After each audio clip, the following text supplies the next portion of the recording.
Hello दोस्तों, movie की शुरुआत में हमें सैनन नाम की एक लड़की को दिखाया जाता है जो कि हॉस्टल में रहकर पढ़ाई करती है।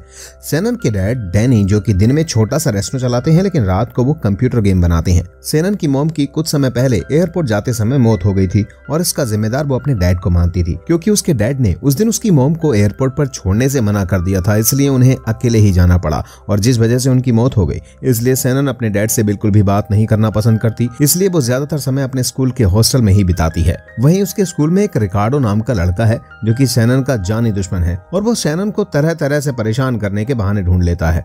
एक दिन रिकार्डो अपनी टोली के साथ सैनन के डैड के रेस्टो में जाता है और वहां पर खाना खाने के बाद उनसे शिकायत करता है कि खाने में मिर्च कम थी और बिना पैसे दिए वहां से जाने लगता है।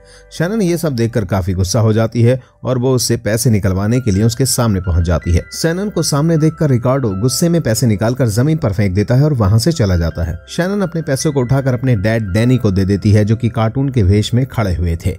कल का बदला लेने के लिए रिकार्डो सैनन की दोस्त के भाई को धक्का दे देता है। इस बात पर सैनन की दोस्त उसे रिकार्डो से लड़ने से मना करती है, लेकिन सैनन उसे सबक सिखाना चाहती थी, इसलिए वो रिकार्डो की टोली के सामने जाकर खड़ी हो जाती है और वो लोग जो भी खा रहे थे उनके खाने में से कुछ चीजें खाने लगती है। रिकार्डो कुछ नहीं कहता बल्कि अपनी टोली को लेकर गुस्से में वहां से चला जाता है। उसके इस तरह चुपचाप चले जाने से सैनन को शक होता है। जैसे वो घर जाकर देखती है तो उसे पता चलता है कि रिकार्डो ने उसके सारे कपड़े खराब कर दिए हैं।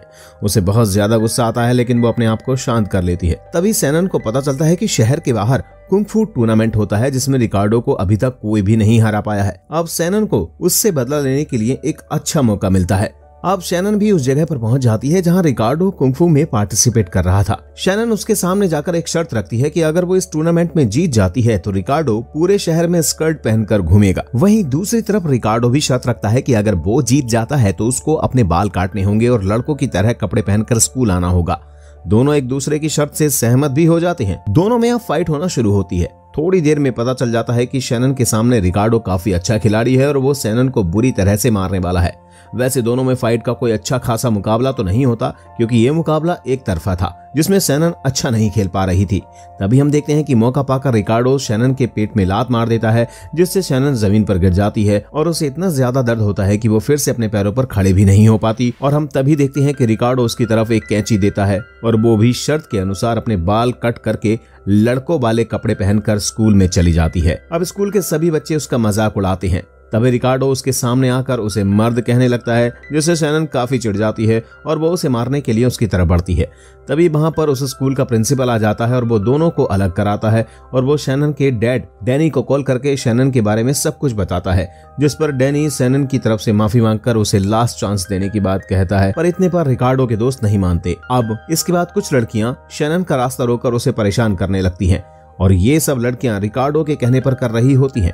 अब सैनन अपनी मॉम को याद करती है और उसके साथ ही उसे याद आता है कि उसने कुंग फू क्यों सीखा था। दरअसल उसकी मॉम ये चाहती थी कि सैनन कुंग फू सीखे और दूसरी माओ की तरह वो अपनी बेटी को नाजुक या राजकुमारी नहीं बनाना चाहती थी, बल्कि वो चाहती थी कि सैनन बहुत ही अच्छी कुंग फू मास्टर बने। उसी रात डैनी के डैड उसको कॉल करते हैं और उसे कहते हैं कि तुम घर पर आ जाओ, क्योंकि सैनन को घर गए हुए अब तक लगभग 3 महीने हो चुके हैं।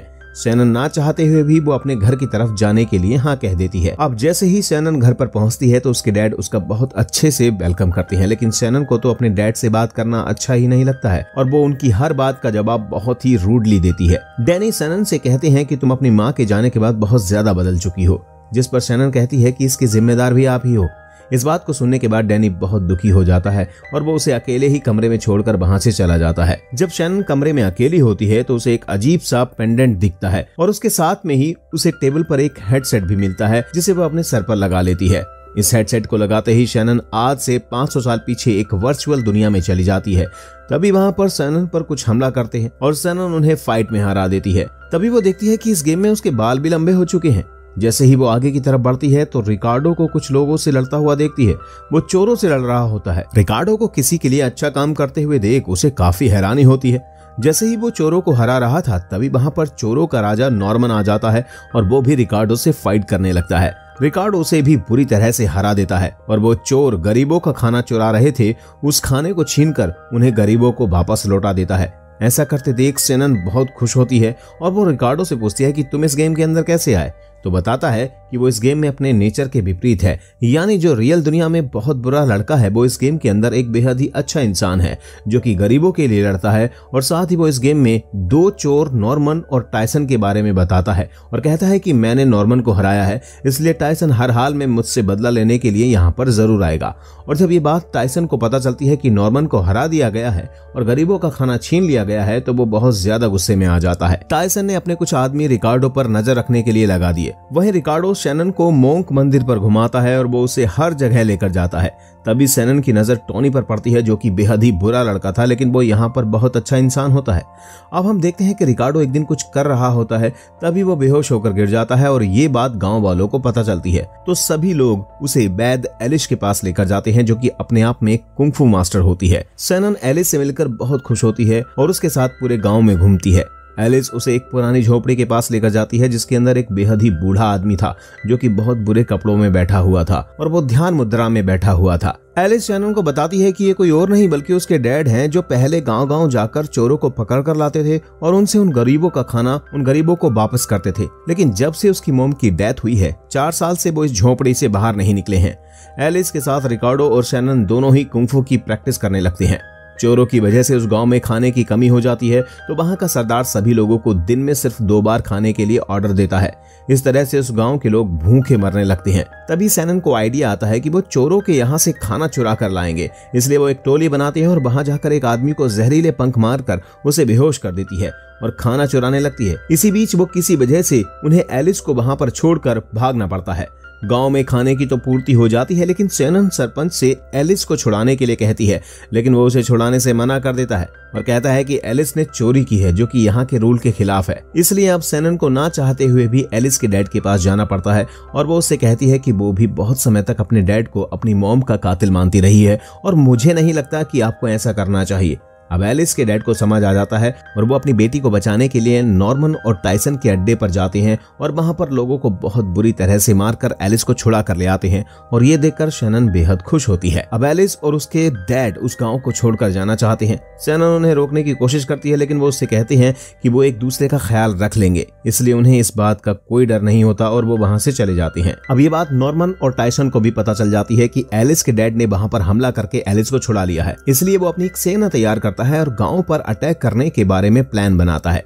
दूसरी तरफ शैनन और रिकार्डो को ये बात पता थी कि वो लोग गांव में अटैक करेंगे, इसलिए वो सबसे पहले अपनी सेना तैयार करते हैं।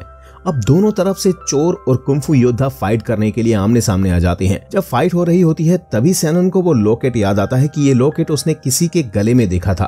तभी वो चोर उसके सामने आ जाता है और वो शैनन को बुरी तरह से मार देता है। उस गेम के अंदर शैनन मर जाती है, लेकिन फिर से वो एक बार उठती है, अपना हेडसेट पहनती है और गेम के अंदर चली जाती है।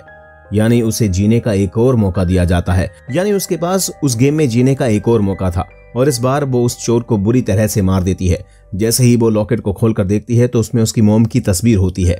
उस लॉकेट को खोलते ही वहां से वो लोग सब गायब हो जाते हैं। वहां पर सिर्फ टायसन होता है जिसे रिकार्डो बुरी तरह से मार देता है। अब इस गेम के आखिर में हम रिकार्डो और शैनन को देखते हैं। शैनन उससे कहती है कि उसे अपनी दुनिया में वापस जाना है। रिकार्डो उसे हमेशा के लिए याद करने का प्रॉमिस करके उस दुनिया में भेज देता है। अब जैसे ही शैनन अपनी दुनिया में आती है तो उसे पता चलता है कि इस गेम को उसके डैड और वो इन्वेस्टर भी देख रहा था।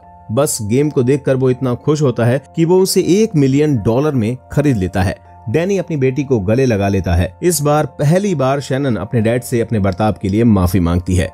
अब हम देखते हैं कि उस शहर में कुछ ही दिनों में एक बहुत बड़ा टूर्नामेंट होने वाला था जिसमें शैनन और रिकार्डो को चुना जाता है। इस टूर्नामेंट में 4 राउंड होने वाले थे। वहां पर सब लोग पहुंच जाते हैं, लेकिन शैनन डैड का इंतजार करती है जो कि ऑडियंस में नहीं दिख रहे होते हैं।